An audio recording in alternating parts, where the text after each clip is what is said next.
The mere fact that prisoners were forced to launch a hunger strike against a supposedly neutral body mandated to protect their rights is obviously obscene. And the ICRC's intransigence in continuing to deny prisoners such a basic right as regular family visits until the strike had lasted for over a month should make clear to all of us where it stands in the struggle between Palestinians and the Israeli occupation.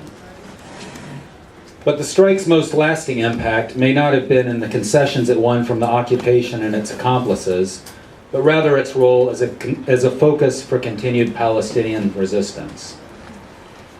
On April 17th, Palestinian Prisoners' Day, and the day the strike began, Marwan Barghouti, an imprisoned Palestinian parliamentarian, wrote in the New York Times, "Israel's prisons have become the cradle of a lasting movement for Palestinian self-determination. This new hunger strike will demonstrate once more that the prisoners' movement is the compass that guides our struggle, the struggle for freedom and dignity, the name we have chosen for this new step in our long walk to freedom." At the strike's end, Ahmed Sadat, the imprisoned General Secretary of the Popular Front for the Liberation of Palestine and, like Barghouti, a leader of the strike, echoed the metaphor of the compass. On May 28th, he wrote, "This victory has important implications.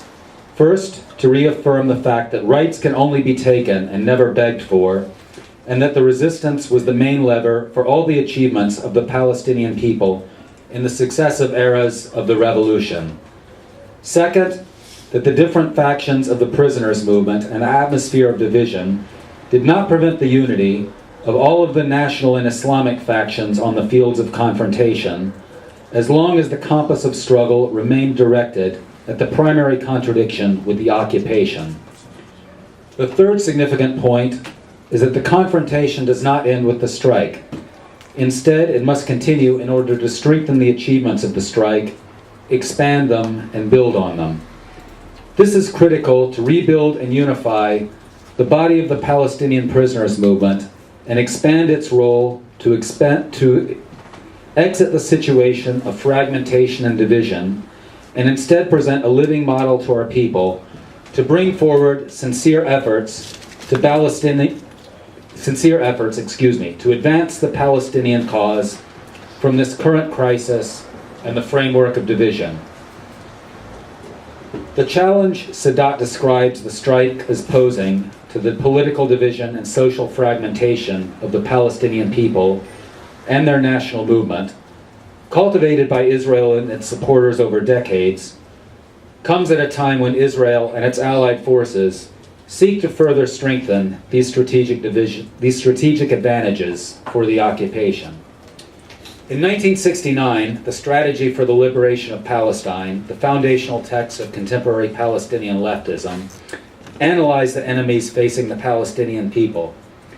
It concluded that these enemies included not only Israel itself, but also the world Zionist movement, world imperialism led by the United States, and the forces of Arab reaction represented by feudalism and capitalism.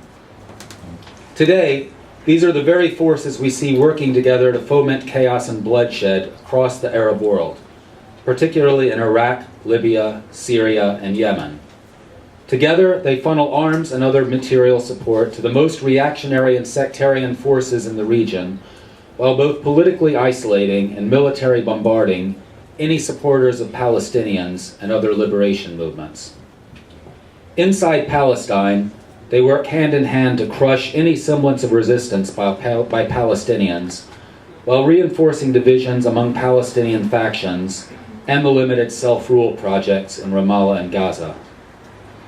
As the Trump administration demands unprecedented concessions from the Palestinian Authority, including an end to even token support for Palestinians targeted by Israel for their resistance, its closest Arab allies are all but openly scheming to impose new Israel-friendly leadership in Gaza and Ramallah. But these attempts face the dignity strike and the broad Palestinian mobilization in support of it, which show the leadership that unites the Palestinian people are inside Israeli prisons. unanimous in their determination to resist encroachments on Palestinian land and freedom. And in a year filled with historic anniversaries for Palestine, a decade after Israel's closure of the Gaza Strip, 50 years, almost to the day, since its military seizure of the Strip and the West Bank, as well as Syria's Golan Heights, the precise anniversary was yesterday, approaching 50 years of the Nakba, or the ethnic cleansing of Palestine, and a century after the United Kingdom's Balfour Declaration, the strike and the Palestinian prisoners' movement overall are a compass pointing towards further resistance. For those of us here tonight, I think our tasks are relatively clear. We must create space for further Palestinian struggle, from the prison blocks to the popular protests to the resistance brigades, by weakening the racist settler colonial state of Israel, particularly its key pillars of support, Zionism and imperialism, within the United States. I'm proud of the work Samadoun and our partner organizations have done to advance the boycott, divestment, and sanctions movement, helping to drive the world's largest security company, G4S, out of Israel's prisons, settlements, and checkpoints. Yeah. Thank you. And building awareness of Hewlett-Packard's complicity in Israel's political imprisonment and other crimes against Palestinians. But I also think that all of us, not only Samadoun as a small organization, but also much larger solidarity, Palestinian, anti-war, and anti-imperialist movements, need to think critically about what it would mean to seriously target imperialist and Zionist support for Israel, with a clear focus on their flagship project in the United States, the $3.8 billion in annual military aid that makes Israel's crimes possible. For now, I'll leave you with a favorite quote from Palestinian prisoner and leader Amir Makhoul. He wrote it in the aftermath of a hunger strike through which Palestinian Islamic Jihad leader Qadr Adnan won his freedom in 2012. I think his words are no less relevant today. This battle highlighted the bankruptcy of the discourse of moderation which Israel and the U.S. have foisted on the official Palestinian leadership. This moderate stance claims that if we Palestinians wish to secure international support, we must adopt a moderate posture. In practice, this means voluntarily accepting the oppressive controls imposed by the globalized terror of the state. Moderation here means abandoning the right to resist the occupying state. Yet what we have just witnessed is that the world wins support when Palestinians themselves fight back and stand firm, regardless of their political affiliation. The ability to affect and move international public opinion and a secure, effective, wide-scale solidarity was not the outcome of a public relations strategy, but of a real struggle on the ground to stand up to the oppressive colonialist machine. And do people feel like ending with a chant? Is this a chanting sort of event? Yeah. Yes? Okay, I think you've all heard this one. 1, 2, 3, 4, open up the prison door. 5, 6, 7, 8. All right, repeat after me. Let's try that.